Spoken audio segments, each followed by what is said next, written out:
Hey, it's me, the DBB, and I'm back with another podcast. Quick interjection. I wanted to give a disclosure for this episode because I have a lot of emotional pauses and breaks where I compose myself. So if you're listening on Spotify and you're not watching the YouTube, it's probably going to sound like the episode stopped or that it's over or that it skips or something. But just push through and know that on Spotify, you're going to be hearing my emotional breaks. Whereas if you watch this on YouTube, you're going to see what's going on. This might even be one, if you're a Spotify listener, you might even prefer the YouTube so that you can kind of see what's going on. It's an emotional episode for me, so I just wanted to give that disclosure. I did do a poll on my Instagram. If you don't follow it, go to the Delicate Bad Bee on Instagram. I do a lot of interaction on there because I love feedback and I want to know what you as the listeners and the viewers want to see and hear. So I asked yesterday, hey, this was an emotional one for me. Do you want me to cut out the emotional breaks and the crying moments so that the episode is shorter? Or do you want me to just keep it in there, send it like point and shoot, typical Delicate Bad Bee style? And over 90% of people said that they wanted it to be completely raw and real and to not edit it out. So if you're listening, just know the pauses are intentional. Well, they're not intentional, but just keep listening and I'll be back as I breathe through the emotions that overcame me in this episode. So with that being said, let's get into it. Beep. I don't know what sounds I want to use. I don't even know if it's going to make it in the podcast. But anyway, rewind. Hey, it's me, the DBB, and I'm back with another podcast. Give you some case perspective for the day. If you're a new listener, this podcast essentially is me sharing my life openly, honestly, and very real. I feel like if you've known me or maybe you don't know me and you're completely new to ever even like seeing my face or hearing my name, I feel like I've been through a lot in life. Everybody has, right? But a lot of people don't share it. And the things that I went through, I always felt like I was going through them alone. And no one talked about it. Things I've gone through, no one in my family or my friend group had ever been through. And so the worst feeling was feeling alone and like no one understood me. And it in turn kind of made me feel crazy sometimes. And so my goal with this podcast is just to be as open and real as I can so that when you're going through something or you can relate to a topic that I'm speaking on, you don't feel alone. You feel like someone's there with you. It validates you. It makes you feel maybe less crazy and understood. And that is my biggest goal going into this. I never want people to feel like what they're going through is too much to handle on their own or like nobody gets it. So that's why I started this podcast. Sometimes it's just me kind of giving my, I call it case perspective on things, just kind of filling in on what I think on certain topics and how I view the world and all that. And then hopefully my goal with every podcast is just one person hear something that they needed to hear in that day. I am a firm believer in not scripting these podcasts. So I usually just point and shoot. And I believe that whatever comes out of my mouth is what's meant to be heard by somebody somewhere. And sometimes that means I have like squirrel moments where I'm here on this topic with you and then it jumps to another topic and then I bring it back. But I always also believe that those little branches of the podcast are meant for somebody, even if they feel kind of wild and outlandish. It's like me having a conversation with you. If you were sitting right here with me and we were talking about this topic, this is what it would be like talking with me in person. It's just bing, bing, bing, bing, pinball machine. Here we are. So that being said, if you are a listener who has been here before, thank you so much for coming back. It means more to me than you'll ever know that you find enough value to spend time listening or watching these in your day.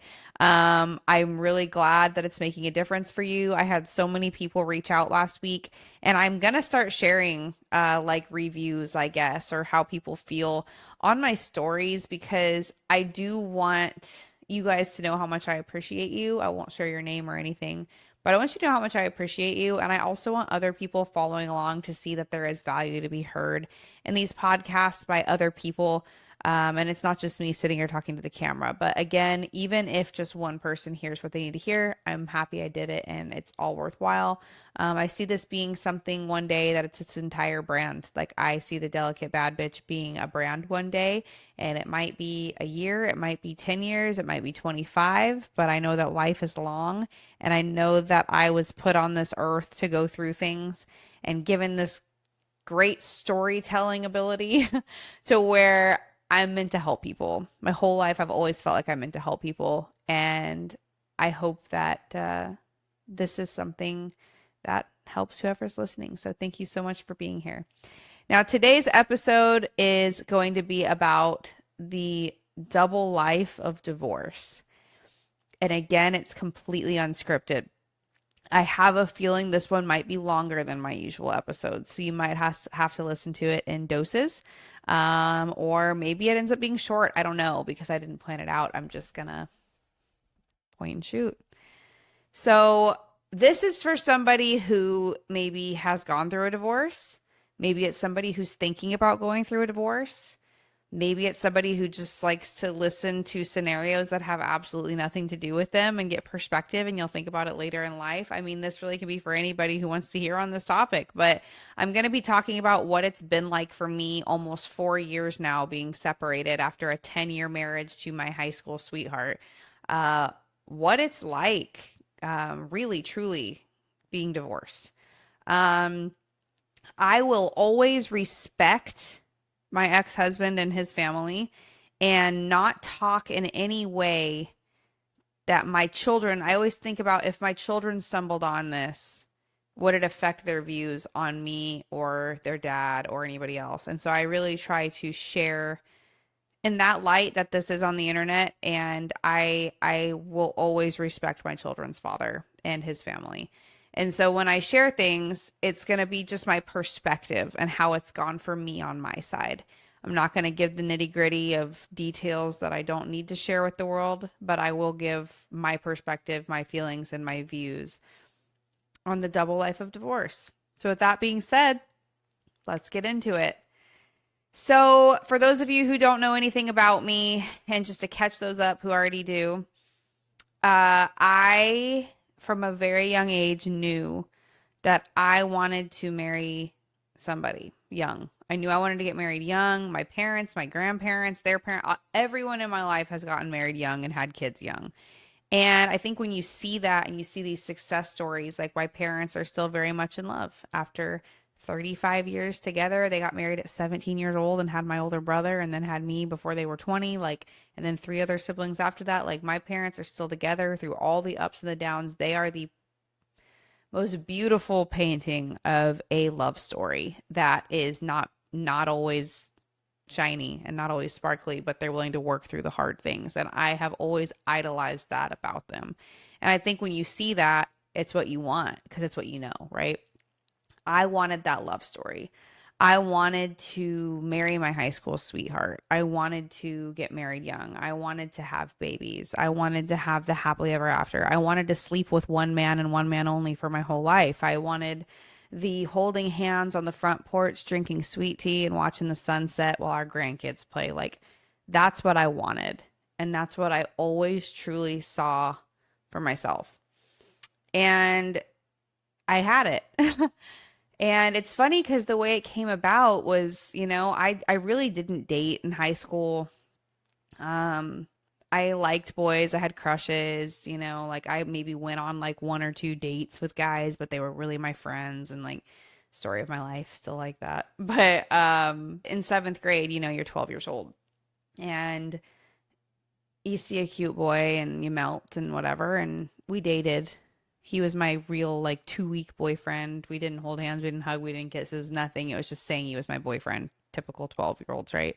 And then he broke up with me because he kissed a girl on the bus, and I was heartbroken and sad and then hated him. And then suddenly in 8th grade, we had like 3 or 4 classes together and we became best friends. Like he became one of my favorite people. We hung out all the time outside of school. His parents, I loved his parents when I was in middle school and high school. He was one of my people, and I've always kept pretty small circles, but he was one of my people.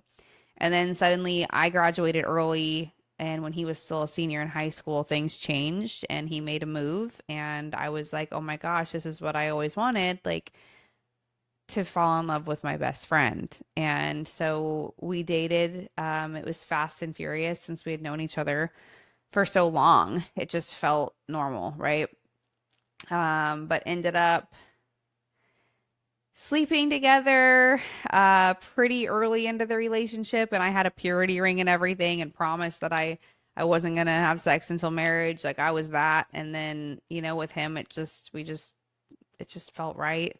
Um Ended up getting pregnant less than a year into the relationship when he was in college. I was running my photography studio back at home and he went to college and found out I was pregnant. I think we were kind of on the verge of a breakup at that point. Our lives were going different directions when he went to college. But when I found out I was pregnant, we knew we just wanted to make it right with Jesus and get married. And so we did. And, we were only 18, 19 when we got married. Super young, baby on the way, like shotgun wedding, planned it in 5 weeks, all that. And, you know, marriage was marriage. There were ups, there were downs, there were days that I was so happy and madly in love, and there were days that I wasn't, and there were days that I'm sure he felt the same. Um, Marriage isn't pretty, and I think a lot of people try to make it this big shiny thing that once you get to marriage, it's the most beautiful thing, and it's not. It's messy. It's two people who consciously make an effort every day to merge their lives and create one life together. And that's different personalities and opinions. And, you get squirrely and you get bored and you want to move and you want to change job. I mean, it's two lives combined, and then you add in all the little kids, and it's just marriage is messy, right? And I think people always looked at us as like this perfect power couple and this amazing love story, which I truly believed the same. To me, we were this awesome couple and power couple. And yes, we had our issues. And yes, again, sometimes I just wanted to run away and never come back. But at the end of the day, I knew I loved him with my whole heart, and that I wanted to be with him, and that I would do what I needed to do to keep us together and keep the family together. And we had fun together. We laughed together. We traveled together, and it was marriage. Now, when it ended, we were together at that point. It was like a month and a half before our 10-year anniversary of being married. We'd been together 11 years, known each other, a lot longer. And it's so hard to put into words what it's like when you're married and you have this life together and everything is intertwined for a decade. And then suddenly it's not. And when something happens like what happened with us, for me, it was the strangest thing, because it just felt like after after we split, I just felt like I don't know this person anymore. He would come to get the kids and I'd look at him and feel like a stranger was picking up my kids. And it was like this connection that I had had. I haven't really talked about it like this ever, really. It's maybe in therapy, but like this is really like, I'm probably going to pause and gaze off a lot. I'm realizing like I'm having to remember because it's been so long since I've really talked about it. But it felt like this tether that was always there was just cut. And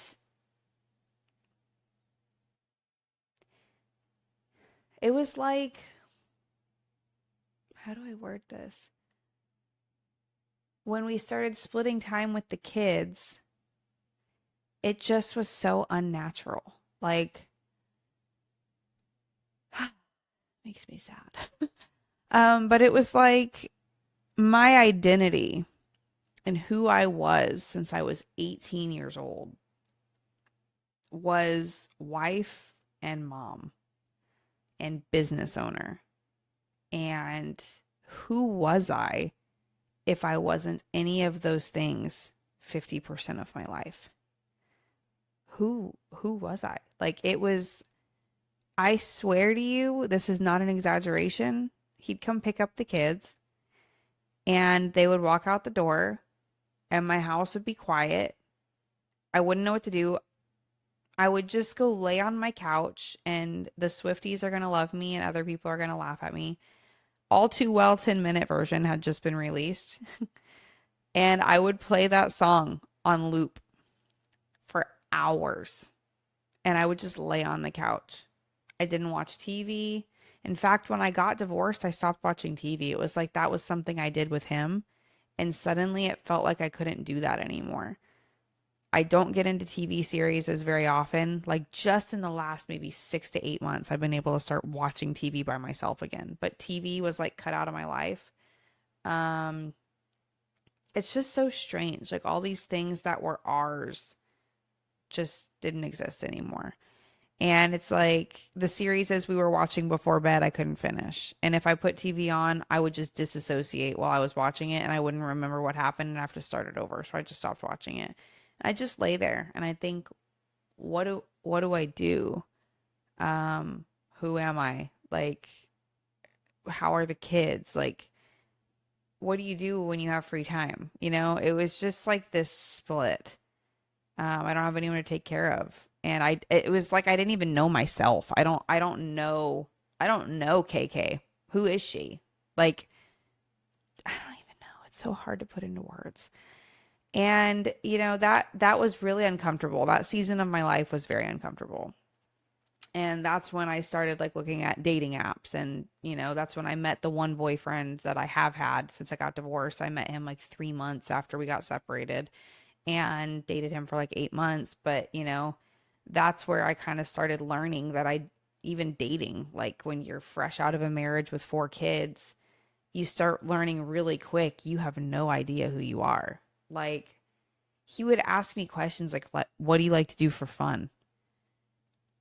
I didn't have an answer. Like, I don't know. What is, you know, going to kids' events, like cleaning the house, finding recipes, working on my boutique back when I had it? Like, I don't know. I don't know myself. It was the strangest thing. But now looking back, it's actually been a really beautiful thing because I have learned a lot about myself and who I am and who I want to be and who I don't want to be ever again. And, you know, it's just like this self-discovery mode. Because the way I look at it is I never dated really seriously. Like I said, he was my first real boyfriend and then we got married.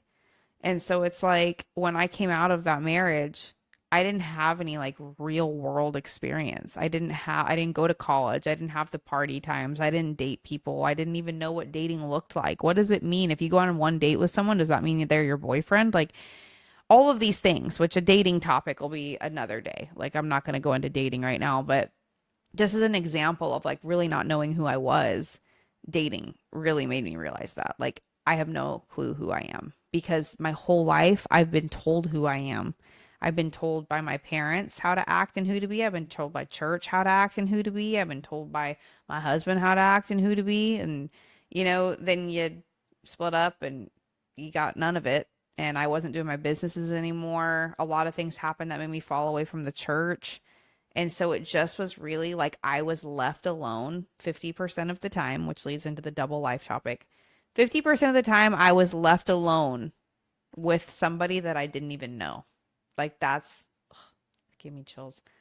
I was just left alone with this stranger. Like I was living in the body of a stranger.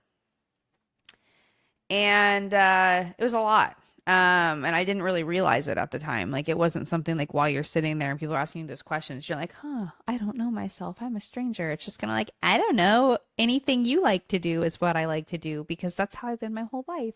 If you like doing it, I like doing it. I'm easy, which I still am that way a lot, but like that's how it felt. Now, leading into the double life part of things, there's the part of your life without the kids during divorce. And there's the part of your life with the kids during divorce. And I'll say in the beginning, the part of my life with the kids during the divorce, like in the beginning, was my favorite time and my least favorite time. Because I will say, and this goes for anyone, whether it's divorce or losing someone or going through anything traumatic, healing when you're a mom is one of the hardest things you can do. Because you're not yourself. you're going through whatever you're going through, and you've got one, two, three, four plus humans who depend on you for their survival, looking to you all day. And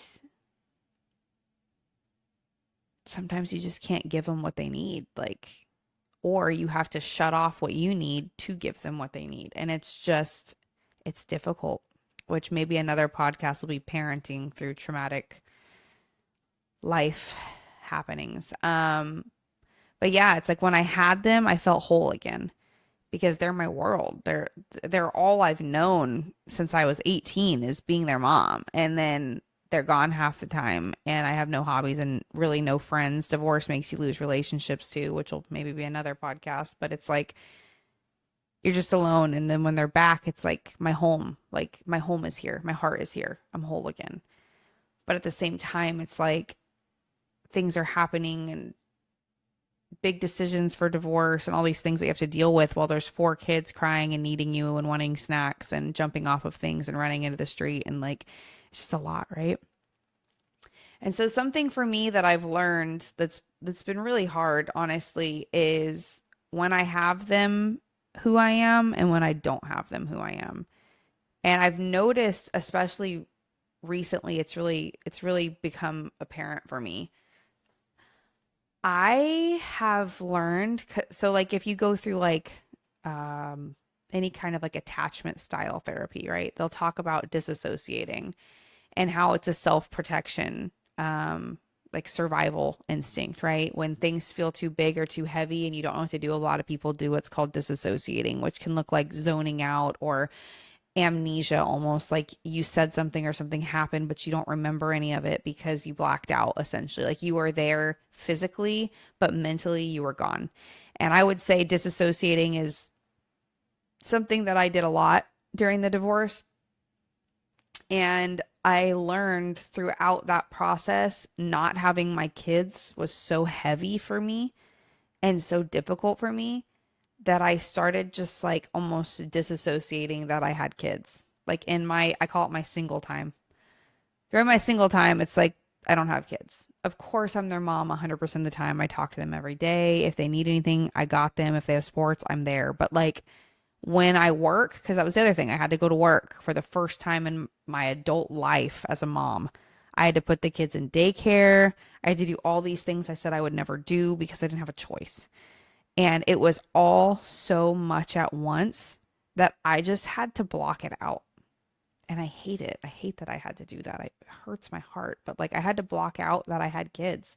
When I was at work, my kids don't exist. When they're with their dad, they don't exist in my head. It's like I don't think about them. And that sounds, again, I am being as real as I can be because if someone else is going through this, I want you to know you're not alone. It's not because I don't love them. It's because I love them so much that not having them with me didn't feel right. And so I'd rather just not think about it at all because I had to learn that this is my new normal. This is their new normal. And instead of grieving the life I lost throughout the divorce, I had to start embracing the new life that I have. And that took a long time. So if you're going through it, I'm almost 4 years in and I'm crying about it right now because it's not normal. It's not natural. Like not having your kids with you every day isn't how it's supposed to be. And I hate it for me, and I hate it for their dad, and I hate it for their grandparents, and I hate it most of all for them. They didn't ask for this, they didn't deserve it. But it's what happened. And so, anyway, didn't mean to cry. I hate crying on camera. This is another real moment. I think crying on camera is stupid, and I'm going to say that out loud, but I also know that if that happened, it's because it needed to for somebody somewhere. I don't know. But yeah, so I just started like pushing it out and distracting myself. Because another thing to do when life is overwhelming is find distractions so you don't have to sit and think about it anymore. And so when I didn't have my kids, I'm trying to, go do things. Like even if it was just driving and listening to music, at least I'm not sitting at home. Or if it's going for a walk, at least I'm not sitting at home. If it's going out with friends, at least I'm not sitting at home. If it's scrolling on the dating apps, at least my mind is somewhere else. Like it was just this constant state of distraction in the beginning because I didn't know how to process that I lost everything that made me me in my mind. I lost my husband. I lost my kids half the time. I lost the future that I always wanted for myself and for my kids. I lost the love story that I fantasized about that I really thought I'd have forever. I lost my in-laws. Divorce is awful, but it's beautiful too because I've found so much in my time divorced about myself and how strong that I really am and how strong my kids are. I've learned a lot of life lessons that I wish I didn't have to learn, but they're going to be on here and hopefully they'll help somebody else. I feel like I need to make myself stop crying before I keep talking, or I'm just gonna keep crying. And on the podcast, I'll probably just sound like a blubbering baby with a lot of pauses. And on the YouTube, you're gonna see what this one might be better to watch, I guess. But anyway, back to what I was saying, double life. It's heavy. So the way that I learned to get through it is the half the time that I don't have the kids, I just focus on me. And for a long time, it felt really selfish because after so many years of only thinking about everybody else, I didn't know how to think about me anymore because who am I thinking about? I don't even know this girl. I have no idea who she is. But I started focusing on me and I tried out how do I feel if I go out and drink with my friends? I learned pretty quickly that's few and far between. If I go out with my friends, maybe I'll have a glass of wine, but getting drunk and staying out really late, I tried it for a minute. This lady is a granny at heart. It wasn't for me. Sometimes I'll go do it, but like the phase, my like couple months where I tried it, I think I tried it for like a summer, like maybe my second summer of being divorced. I tried that out and it was fun for a minute, but not me. It's trial and error, like figuring out who I am. Like, is this me? Is this not me? Like trying on hats, trying on shoes. Which one fits, which one doesn't. Tried dating. Like I said, that didn't go well, which eventually will be a podcast. I'm kind of working up my courage on that one, honestly. That one's a lot. And now I feel like my brain shut off because I cried. So I gotta bring it back. And I'm probably gonna have to edit this. Although I kind of want to ask you guys if you like the raw footage where I pause and I bring myself back together, or if you want me to cut it so the episode's shorter. Because I play with that. Like, in fact, I'll go do a story on it and I'll stop talking about it here. But anyway, it started feeling like literally Hannah Montana. You get the best of both worlds. Like that's how it started feeling for me when I started like leaning into my new life because I spent so long I call them sad girl spirals, where I would just lay on my couch and listen to All Too Well 10-minute version on repeat and maybe find some other songs too. And that would be my entire day.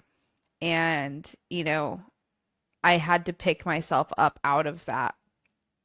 And then when I started working and put my kids in daycare, that was really, really, really heavy for me too. And so when I'd go to work, as soon as I'd leave, I didn't really have friends anymore.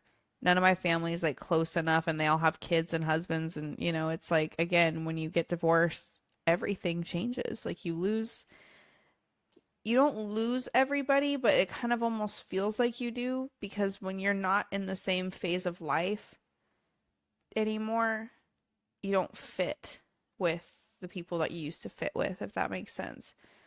And so I just became very reclusive. Is that the word I want to use? I just kind of kept to myself a lot. And after work, I would just come home and I was scared of a lot of things for a lot of different reasons. And I put chairs under my door and I would go to my bedroom, lock the door, not turn on TV or anything. And I just lay on my bed until I decided to go to sleep. That was my life for probably a year. And then I started making friends. After my breakup with the boyfriend and starting work, I kind of started making friends and started putting myself out there. So thankful for the people like Charlie and Chandler that I have met in my life, and recent friends as well. But I had a really good friend that I worked with too that really helped get me out of this funk. Cynthia, if you're listening, you're one of them too. But like you kind of start easing back into normal life again. And it's like they call it the new normal. In fact, when my dad had his brain surgery, I remember my mom talking to me about how the doctors kept saying it's time to embrace that this is your new normal. And I think that's goes with any kind of traumatic event or any big life change. Like there will be your life before that event and there will be your life after that event. And getting divorced, my new normal took me a really long time to start easing into and figuring out. And then it became the opposite of what it was. Like it's kind of like the pendulum was over here where I'm like depressed and laying around and have no friends and crying all day every day. And then it swung this way where I'm like all I want to do is hang out with friends and I never want to be home and I never was home and I was always doing something and I'd leave my house at 7:30 a.m. and I wouldn't come back until midnight like just to stay away from home to avoid any kind of thoughts and feelings because I'd spent so much time over here before. And now I feel like I'm finally in this like leveling phase. Again, almost 4 years in. So if you're listening and you're in the beginning phases or you're just listening to listen, almost 4 years, man. And I'm finally starting to be here. Sometimes, some days I swing this way, some days I swing this way, but it's slowing down where it doesn't feel like it's all the way over there, all the way over there. Like it's the teeter now. But essentially, I got to figure out where to put this back on track. I squirreled. I did it. I squirreled. The crying. I shut off when I cry. Um, Essentially, the point is, when you're divorced, it's like Hannah Montana. Best of both worlds is what I was getting at. And when I have my kids now, it's like I am a mom. And people know if they're texting me or calling me or trying to see me when I have my kids, it's pretty difficult. I am in mom mode. I am running rampant from sports to school and practice before school and now band and like, I mean, there's four of them and they're all active and it's like nonstop between school, sports, and work and extracurricular activities. Like I don't stop. And then when I don't have them, it's like breathing. And, I'll play my piano or I'll play guitar or I'll do a podcast or I'll go on a walk or I'll see my friends or I won't. Like it really, I've gotten to the point now where I can tell how I feel that day and things I need to do and things I want to do. And it's not me just avoiding, it's me actually living my life when I don't have my kids. So it does get better. If you're in it, it does get better. You'll start feeling more normal. And now it's like I crave my time with the kids and I also crave my time without the kids. And I felt really, really guilty about that for a long time. Sometimes even saying it now, I'm like, yeah, some people who want to find something wrong with what I'm saying are going to be offended and want to say I'm a bad mom or something. But until you're in it, you don't know how you'll feel. But for me, it's like I did feel guilty and sometimes still do when I say that because I should crave to be with my kids all the time. And of course, when I'm with them, I am whole. In fact, I went on a date once and the guy asked me, who do you feel like you're most yourself when you're around them? And I said, my kids. I was like, my kids can see every version of me and still love me. And I can see every version of my kids and still love them. And they are my heart. Like everything I do in my life I wonder how it'll affect the kids and if this is a good decision for the kids. Like, there's not, even though I say that I don't like, I pretend I don't have kids when they're not with me just because then it's not so heavy that it consumes me like it used to, where I'd lay around and just miss them and cry all day because who am I without them? But I do think about every decision I make, like, what's this mean for the kids? How does this affect them? You know, how are they doing today? That kind of stuff. They're my whole heart. Of course, I wish I was with them constantly. But now that I'm in this routine, I can also say I needed the time. I needed the days without them because healing through something like this, like, I will give so much respect to the women. And there are some of you in my life that are going to listen to this, and you'll know I'm talking to you. The women who are 100% single moms. Like, I call myself a single mom because I'm single and I'm a mom, but their dad does have them 50% of the time. He does exist in the picture. Now, the women who raise their babies and they work all day and they don't have anybody half the time, it's 24/7, 7 days a week doing everything that I'm doing. My heart, my respect, you have it all.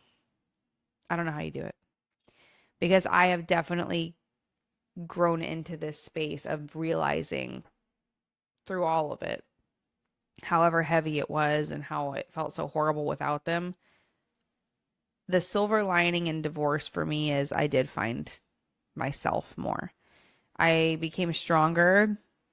I changed. I'm different. I'm definitely not the same as I was 4 years ago. I can tell you that. Like, my core, my inner self is there and she's always going to be there. Like, I am KK, as everyone who knows me calls me, but I'm also stronger KK and I'm a little more jaded KK. And I'm love everybody, but understand when someone shows you who they are, let them KK and believe them KK.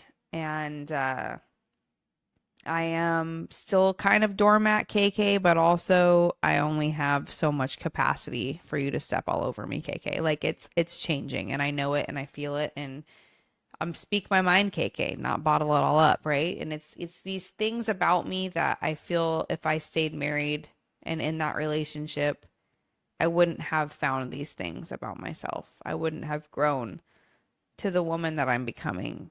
And I have to say, like, I really like who I'm becoming. I think it's painful sometimes because I look back and I think I loved who I was. I really did. I liked my view on the world, and I don't know what you want to call it. I don't want to say gullible. I didn't love that I was gullible, but I love that I believed the best always. And I trusted everybody and I loved all of these things so much about myself, and I was so positive and I hadn't been hurt in the ways that I have been now. And I miss that version of me a lot often, but I'm also like the version of me that is growing. I'm really proud of. It's taken a lot to get here and I'm still growing every day. Like, every day is, it's a work in progress. And I'm starting to finally, like, the other part of divorce, it's so hard to explain too, is when you're married and you have a future with somebody and your kids and you have things to look forward to and anniversaries and weddings and birthdays and trips and growing old on the porch and whatever, you know, you see all of it. And what's hard when you get divorced, and I realized it the day that we separated, my whole life felt like it was just this black, like at the end of a movie and the screen just goes black. That's how it felt. Like, I couldn't plan the next day. I couldn't plan lunch. I couldn't plan. It was like my future was gone. my present was gone too, but my future was gone. Like I was just surviving day by day, not knowing what I was working toward anymore. It's the strangest thing. And I feel like in just the last year, since I started DBB, even though it's been up and down for me because I've had so many life changes in the last 8 months since I started this, but that's the first time in a long time since I've been divorced that I could see my future and be excited about it. Because I've always had so many dreams of like impacting people and making a difference and helping people and maybe even public speaking or like doing events or like life coaching. Like it's been something that's been on my heart most of my life. And then for it to all just disappear with everything else that I loved, that was really hard. But I feel like it's finally coming back. Like I can see the woman that I want to be. I'm starting to see that, you know, I'm okay alone. That's a big thing for me too that I had to learn. I am okay by myself. I don't need a man. I want my kids, but I'm okay. I can be okay when they're not here. It's just learning that I can be okay. I can be okay sitting with my thoughts. I can watch TV and flip it on and pay attention now. I don't have to listen to music and I can have silence. Like it's just all these things that during the divorce were I couldn't get through the days without certain things. And now it's like I couldn't be alone in my thoughts. I had to be on the phone constantly, even driving in the car. If you know me, you know if I'm in the car and you're in my close circle, I alternate who I'm calling. Sometimes now I don't feel like I have to call anybody. I can just listen to a podcast and chill. Like it's growth. It's personal growth. It's evolving, it's changing and you know, it's just part of the double life. Like turning it on when I am in mom mode and then turning it off when I'm not has been a balance that's been really hard to learn. Again, I'm a mom 100% of the time. And I've told my kids, I don't care whose house you're at. You're my kids 100% of the time. And if you need anything, your needs will always be met by me. Like that is a conversation that I have had multiple times that I am forever and always 100% of the time your mom. And I will drop everything for you the second you need me. But other than that, when I don't have them, it's just been learning to shut it off and, do what I need to do when I don't have them and focus on what I need to focus on when I don't. And just the personal healing journey has been really big and taking care of myself has been really big. And I would encourage you, if it's not divorce, like maybe you're a single parent and it's not divorce, you don't have the other half. It's just you. Somehow, whether it's family or a babysitter you trust or a drop-in daycare or finding those things around town where you can do drop-in for an hour and pay for them to jump on the trampolines for like parents' night out, joining a gym that has kids care. You gotta find time for yourself, especially when you're going through hard things. We love our kids so much and give them everything we have all day, every day. But that saying, you can't pour from an empty cup, is so true. Like you gotta find ways to fill your own cup so that you can fill your kids' cups with the good stuff. Because if you're trying to dump out the very bottom of the pitcher into their cups, they're getting scraps, and that's the kind of parent they're getting. But if you can find ways to fill your pitcher up so that when you have your kids around and you're going to fill their glass, it's with the good things. It's with the joy. It's with you being energetic and excited because you had something that helped fill you up. And maybe that looks like getting up an hour early and doing yoga or listening to a podcast. Or maybe that looks like going to bed an hour later and watching your favorite show or journaling or doing hobbies that you love. Finding, maybe you don't know what you love. I didn't either. I have learned so many things that I love that I didn't know I'd love until I got divorced or like found time for me. And if you're in it and the double life feels like a lot, you're not alone. Your feelings are valid. I'm here and I'm with you. If you're wondering what it's like being away from your kids when you're divorced and like maybe you're questioning if you want to be in your marriage or anything like that, I want to make it super clear, and I think about this all the time, like how I come across. I want to make it super clear that I do not advocate for divorce. Someone asked me yesterday, do you like it better being divorced? It's so fun, the questions you get. Do you like it better being divorced? I'm like, it's It's a really difficult question to answer. Yes and no. There were so many things I loved about being married, but there's so many things that I needed with being single. And I advocate for exhaust all options. And if you're not being emotionally, physically, financially, like in some way abused, and your marriage is just hard and you guys fight and you disagree, I wholeheartedly believe therapy, counseling, communication skills building, taking time to learn each other. Like, I believe in trying and trying to fix your marriage, not just giving up on it for sure. I would never just recommend divorce to people who are annoyed with their spouse or sick of them or want to go find somebody else or whatever. Like, marriage is hard and you should stick with it, especially if you have kids, you know? But I also 100% agree that if something horrible has happened and the trust is gone and the love is gone and you've tried, I will also advocate for divorce too, because there is beauty in it. But I say that to lead into this kind of final thought of divorce can be beautiful.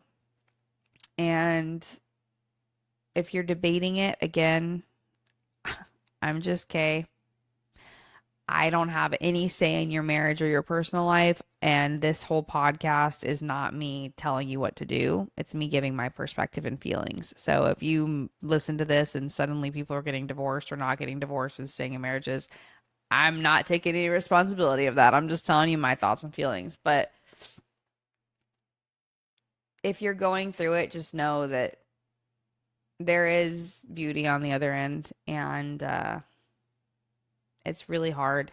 I told the guy yesterday, I wouldn't wish divorce on my worst enemy. It is the hardest thing I've ever gone through. And what's really hard when you have kids with somebody and then get divorced is you have to look that in the face and communicate constantly still. And that is the hardest part of divorce, is that when you have kids, you're still basically married. You just don't live together. But it's like they still have a say. You still have a say. You still fight. You still disagree. It's like all the things that happen in marriage still happen, but just over the phone and less frequently or more frequently, I guess, depending. And it's just more difficult to solve the problems because you're not sitting right there next to each other trying to figure them out. So it's a lot.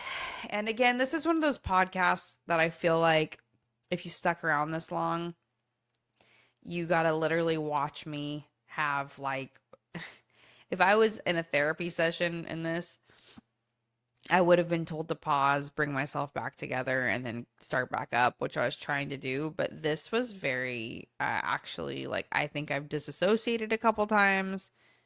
The crying really threw me off. It's like everything I thought I wanted to say. Again, the point and shoot thing, that's what you got.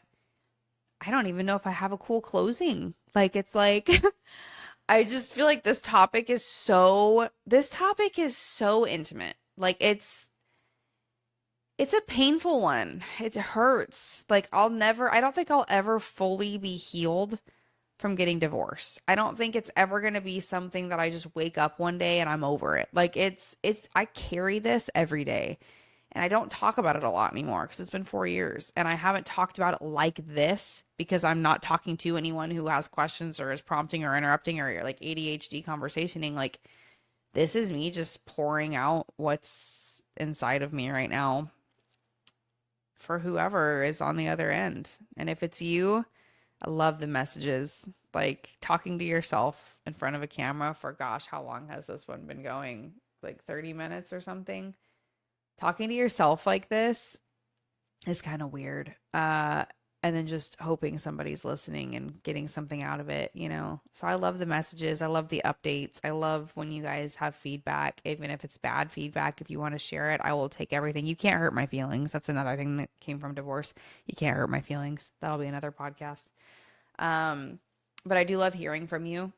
and knowing if this added value or if you need to talk. Like, I'm very sparse on my responses sometimes, but if you need someone to vent to and you don't have a safe person, I can be that. If you need me, just put it all out there in a memo or a text or a message, and I'll look and I'll listen.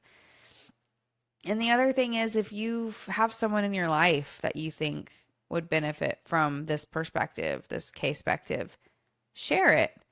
If you're on YouTube, subscribe, like, comment, share, like all of these things. Again, my goal is to help as many, I want to say women, but I do know I have some men who listen to this, and I am so pro that. Like, if this helps you, I don't care if you're a guy or a girl or a they or a them or whatever we have in 2025. Like, I am here for anyone who needs to hear what I have to say. And if my pain and my traumatic events and my thoughts can help somebody not feel alone in what they're going through, that's all I want. That's the only reason I do this. I don't make money doing it. It's fulfilling for me to know that I'm helping somebody. Like, that's what it comes down to. And so if you think that this could be that for somebody, please share it. Stories on Instagram, whatever, wherever you can put it, please do. And again, I don't even have like a powerful close here. Like, I don't have like a final thought. I think I just have to end this one unless I like re-record later. I'm probably have to edit this one so much. But you are strong, and throughout whatever you're going through right now, just know that life is long, and this is just a chapter in your book that you're writing. And it's probably not going to be your favorite chapter, but I think some of your favorite chapters will come from it. And I think the most beautiful thing in these moments is learning who you are, getting to know yourself, like dating yourself almost. Like, last thing I'll say is I have found a love for myself, and it's so hard coming from somebody who didn't like themselves for so long. Like I said earlier, I liked myself, like who I was, but I didn't like myself on the outside. I didn't think I was pretty. I thought I was fat. I wondered if people liked having me around. I didn't know if I was a good mom. I questioned if I was a good wife. I was always second guessing everything, which I still kind of do because that's just part of who I am, which we talked about last week. But like, I am learning to just love me. And I was worried that it would come across ever as like arrogant, or she's full of herself, or she's this. But like, even I think about social media. Sometimes I just throw a picture up. I'll post my gym selfies. I'll post when I get dressed up. I will post things that it's funny, people started saying you do thirst traps. And I'm like, what's a thirst trap? Like, I don't even know what that is when people said it to me. And I laugh because if you know me and you truly know me, you know I'm not posting thirst traps when I do that. But like, I have learned I do what I want. And if I like how I look one day and I want to throw a picture up on the social medias, I'm going to do it. And it's not for you. Like, it really isn't. That's for me. Like, I look good today and I feel like sharing it. Like, why? I don't know, because it's 2025 and that's what people do. But I don't care. Like, I used to think, what if people think this picture's weird? Blah, blah. I don't care. I like myself now. If I want to like throw something funny up that might offend people, I don't care. I'm not here. If you know me genuinely, you know I'm not trying to offend anybody. Like, if I put something out there, it's usually me being funny. Whatever.